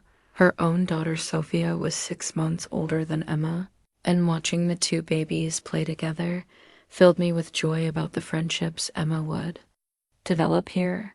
You know what I love about Auckland? Maria said one afternoon as we watched our daughters on a blanket in the park. Nobody cares about your past here. They only care about who you are now and how you treat people. The contrast was stark. In my hometown, I've been trapped by 28 years of family history defined by their perceptions of who I was rather than who I'd become. Here, I was simply Sydnie talented designer, devoted mother, interesting person worth knowing. My work relationships were equally supportive. When I officially started my position at the tech company, 6 weeks after Emma's birth, they welcomed me back with flexibility and understanding that made American corporate culture seem barbaric by comparison. Take all the time you need, my manager Emma told me. We've managed without you this long, and we want you to ease back in at whatever pace works for your family. The ability to work part-time while adjusting to motherhood, to bring Emma to the office when needed, to have healthcare and childcare support that didn't require choosing. Between my career and my child, it all reinforced that I'd made the right choice in coming here. But the real test of my resolve came 3 months after Emma's birth, when Aunt Linda called with disturbing news. "Sydnie, I think you should know what's happening here," she said carefully. "Your parents have been telling people that you had some kind of breakdown, that you're not capable of caring for Emma properly, that they're exploring options for getting custody." My blood ran cold. What kind of options? "I don't think they have any real legal basis," Linda said quickly. "But they've been consulting with attorneys, asking about international custody laws, making it sound like you're mentally unstable rather than making conscious choices about your life." The smear campaign was predictable, but still hurtful. Rather than accept that I was thriving without them, they were trying to rewrite the narrative to make me the villain and themselves the heroes trying to rescue Emma from an unfit mother. "Claire's been the worst," Linda continued. "She's telling people that Emma was meant to be her daughter, that you're being selfish by keeping her, that she's already bonded with the baby during your pregnancy. It was manipulative and delusional, but also potentially dangerous if they actually tried to involve legal authorities based on false claims about my mental health or parenting capacity." I immediately consulted with my New Zealand attorney, who was reassuring but thorough in documenting everything. "They can make all the claims they want," he said, "but Emma is a New Zealand citizen born to a legal resident. Any custody challenge would have to go through New Zealand courts, and they need to prove actual unfitness, not just disapproval of your choices." He helped me document my stable housing, employment, healthcare, and support network in Auckland. If my family tried to make legal trouble, I'd have comprehensive evidence of my competence and Emma's well-being. More importantly, he connected me with other parents who dealt with similar international family pressure. Hearing their stories was both comforting and empowering. I wasn't the first person to protect a child by relocating away from toxic family dynamics, and I wouldn't be the last. The no-contact decision became easier to maintain as Emma grew and thrived. She was a happy, healthy baby who slept well, ate well, and seemed to enjoy her life in Auckland. When people complimented her temperament, I felt proud knowing that she was developing in an environment free from the anxiety and manipulation that had defined my own childhood. "She's so content," Sarah observed during one of our postnatal checkups. "Babies pick up on their parents' stress levels, and Emma clearly feels secure and loved." That security was exactly what I'd been fighting for. Emma would grow up believing that her mother's voice mattered, that family relationships were based on mutual respect rather than obligation, that love didn't require sacrificing your own well-being for other people's feelings. 6 months after going no contact, I realized I rarely thought about my family's disapproval anymore. Their voices had been so loud in my head for so long, but distance and time had reduced them to occasional whispers, easily drowned out by Emma's laughter. The no-contact letter had accomplished exactly what I'd hoped. It gave us space to build our own life without constantly defending it to people who would never understand our choices. Standing firm in that decision was one of the best gifts I could give my daughter. She would never doubt that her mother was capable of protecting her from people who claimed to love her but couldn't respect her basic humanity. That was the kind of mother I wanted to be, fierce enough to choose my child's well-being over other people's comfort, strong enough to build a life worthy of the trust she placed in me every day. Emma's first birthday invitation was a work of art that captured everything beautiful about our new life. Hand-designed with soft watercolors and playful typography, it featured photos of her first year in Auckland crawling through the Ponsonby Park, where we spent every sunny morning splashing in the harbor during our weekend adventures, laughing with the chosen family of friends who'd become our village. The invitation list told the story of community we'd built from nothing. Maria and her daughter Sophia, who'd become Emma's best friend and my closest confidant. Sarah, our midwife, who'd continued to be part of our lives long after her professional duties ended. My colleagues from work who'd embraced us both as family, neighbors who'd become friends, friends who'd become family, and a network of support that proved blood relationships weren't the only ones that mattered. "Look at this little kiwi," Maria said, scooping Emma up at the birthday party. 1-year-old and already more worldly than most adults. Emma babbled happily in response, completely comfortable being passed around among the dozen people who'd gathered to celebrate her existence. The contrast with what a birthday party might have looked like in my hometown was stark there. It would have been fraught with family tension, criticism disguised as concern, and underlying pressure about my choices. Here it was pure joy. My business had grown beyond anything I'd imagined when I first arrived in Auckland. The international perspective I brought to design work was valued in ways that surprised me, and I'd built a client base spanning 3 countries. More importantly, I'd found work that felt meaningful rather than just profitable helping. Other small businesses and startups built their visual identities from the ground up. "You've become one of our success stories," my manager told me during my 1-year review. "The creativity and perspective you bring to the team has elevated everyone's work." The apartment we'd started in had become a real home, filled with Emma's artwork from daycare, photographs of our adventures around New Zealand, and the comfortable chaos of a life being lived fully. Emma's nursery had evolved into a toddler's room where she could safely explore and create, surrounded by books in both English and Maori, toys that reflected the diverse culture of her new country, and artwork that celebrated the journey that had brought us here. But it was Emma herself who proved that we'd made the right choice. At 1-year-old, she was confident, curious, and completely secure in her place in the world. She reached for new people without fear, explored new environments with enthusiasm, and seemed to approach life with the assumption that she was wanted and loved wherever she went. "She's got that Kiwi independence," Sarah observed, watching Emma toddle fearlessly across the park playground. "Confident enough to explore, but secure enough to always come back to Mom." The few updates I received about my family through Aunt Linda painted a picture of people who learned nothing from my departure. Claire was still in therapy, apparently still convinced that Emma should have been hers.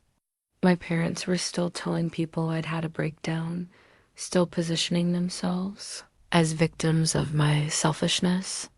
"They ask about you sometimes," Linda reported during one of our monthly video calls. "But they're not asking how you're doing. They're asking if you've come to your senses yet." The distance had given me perspective on how dysfunctional their approach to family really was. Love wasn't supposed to be conditional on compliance. Support wasn't supposed to come with strings attached. Healthy families celebrated each other's success rather than trying to control each other's choices.